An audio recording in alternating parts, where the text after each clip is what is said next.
Saludos, mi nombre es Oscar Gómez y siguiendo la actividad me toca desarrollar el nombre del trastorno en la infancia y niñez, síntomas del trastorno del espectro autista TEA.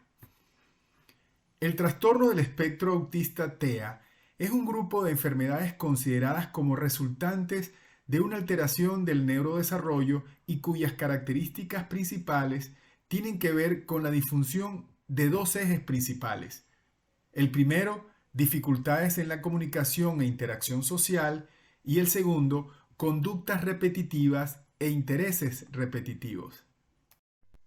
Pero ¿de dónde vienen esas iniciales TEA? Trastorno del espectro autista. Aquí vemos un breve recuento en esta lámina. En un inicio se consideró el autismo dentro de una de las características de la esquizofrenia infantil. El término de autismo se podría decirse como pensamiento autista.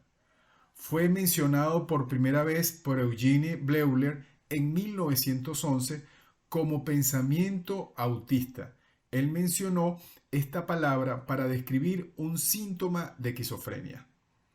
Posteriormente, en el año de 1943, Leo Kanner la describe como la falta de conexión con otras personas. Conforme fue pasando el tiempo, no fue sino hasta 1980, en el DMS-3, el Manual de Diagnóstico de los Trastornos Mentales, fue el que reconoció por primera vez y propuso criterios diagnósticos para el autismo infantil. Lo clasificó en una categoría como trastorno generalizado del desarrollo. No fue sino hasta la revisión del DMS-3 en su versión revisada que se incluyeron múltiples criterios, por ejemplo, el área social, el área de comunicación y el área de conducta. Siguiendo esta misma tónica, el DMS-4, se incluyeron otras áreas como el nivel de coeficiente intelectual. Ya no son los trastornos generalizados del desarrollo. Ahora se va a encontrar un grupo muy importante donde se encuentran otros trastornos, como el de Asperger, derivando su nombre como trastorno del espectro autista.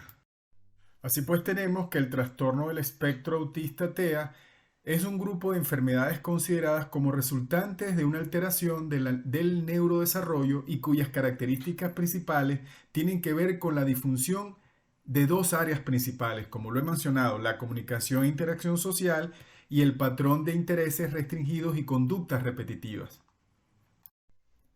Entre los comportamientos de comunicación e interacción social se pueden incluir los siguientes: hacer poco contacto visual o hacerlo de manera inconsistente, tener la tendencia de no ver o de no escuchar a las personas, no responder o demorarse en responder cuando se le llama por su nombre, tener dificultad para seguir las conversaciones, tener un tono inusual de voz que puede sonar como si estuviera cantando o un tono monótono y similar a un robot. Cuadro clínico de síntomas: entre los comportamientos restringidos o repetitivos se pueden incluir repetir ciertas conductas o tener comportamientos inusuales, como repetir palabras o frases, mostrar un interés intenso y prolongado en ciertos temas como números, detalles o datos, molestarse por algún cambio leve en la rutina, mostrar demasiado interés en ciertas cosas como objetos en movimiento o en partes de algunos objetos. Gracias. Saludos, mi nombre es Frexy Castillo. En esta oportunidad, para desarrollar el trastorno del espectro autista, vamos a determinar los elementos característicos, síntomas y forma en el cual este trastorno es visto en el mundo de la salud. Para adentrarnos en este tema, es importante conocer que las ciencias de la salud, a través de la Organización Mundial de la Salud, OMS, ha procurado determinar una forma universal de conocer el nombre y las características de los trastornos, de las enfermedades o patologías. En este sentido, La CIE es la clasificación internacional de las enfermedades y trastornos relacionados con la salud mental.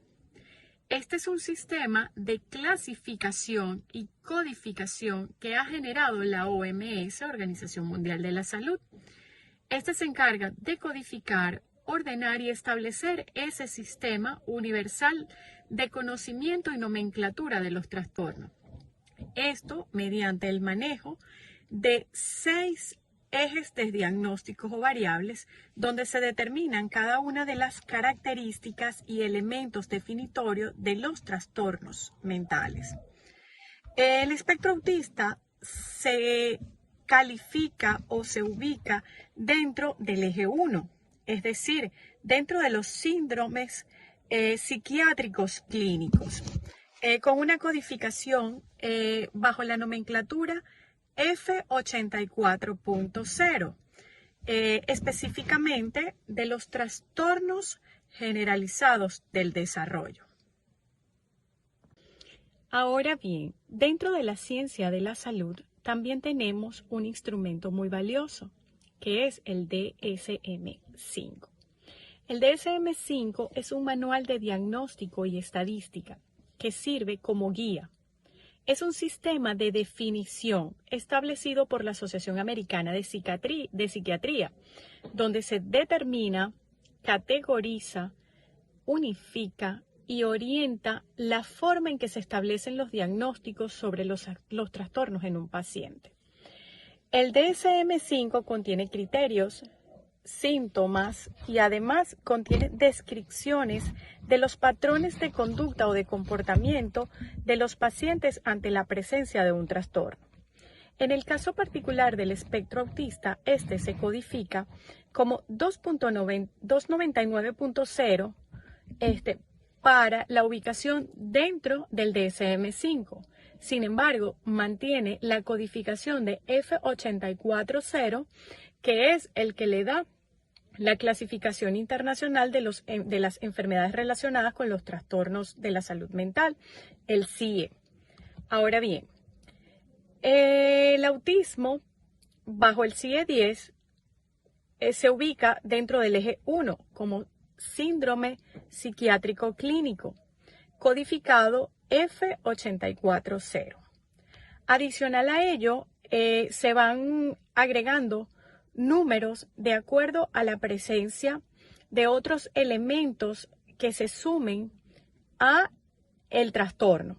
Es decir, el autismo infantil puro se categoriza o se codifica como F84.0. Pero, por ejemplo, el autismo atípico, que reúne condiciones específicas, se codifica F84.1. Otro ejemplo podría ser cuando hablamos de autismo, pero con presencia de otro trastorno disgregativo de la infancia, se codificaría F84.3. Y así se van determinando bajo una regla universal de categorización, porque lo que procuran estas dos formas o estas dos herramientas es categorizar, codificar y generar un lenguaje universal en las ciencias de la salud para la identificación de los trastornos y de los síntomas que presenta el paciente. Esto se utiliza frecuentemente a la hora de elaborar informes, ordenar la realización de estudios, exámenes o valoraciones. Un lenguaje universal que es entendido en las diferentes naciones del mundo. Hola, soy Raquel Carrillo y en este encuentro voy a abordar los criterios diagnósticos del trastorno del espectro del autismo. Según el DSM-5 existe una triada clásica de síntomas para diagnosticar el autismo.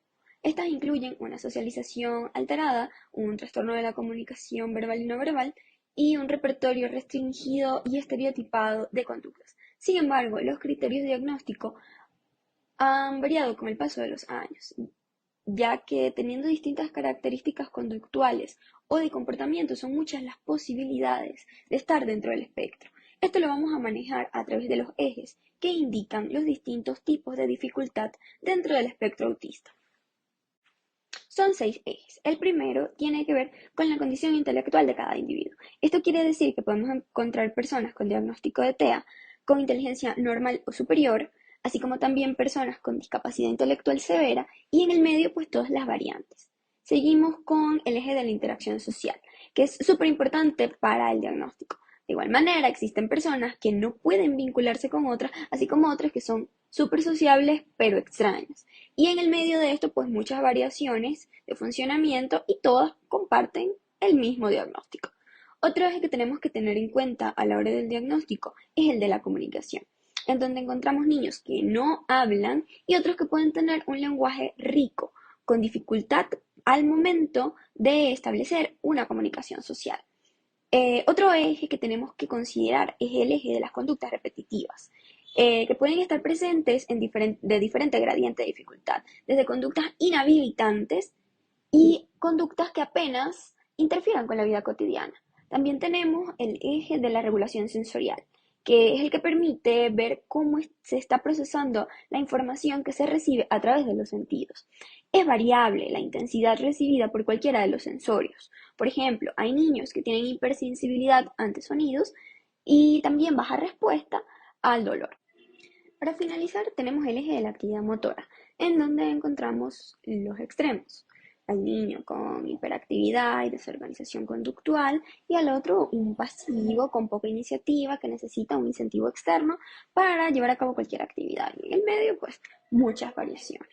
Es importante también saber la gravedad en la que se encuentra dentro de los ejes para apoyar correctamente en la que más necesite ayuda. Ya para concluir, es importante saber que el especialista que da el diagnóstico es un médico psiquiatra o un neurólogo, basado en el impedimento cualitativo de la interacción social, el impedimento cualitativo en la comunicación y los patrones repetitivos. De la mano, siempre claro, con el psicólogo tratante. Muchísimas gracias.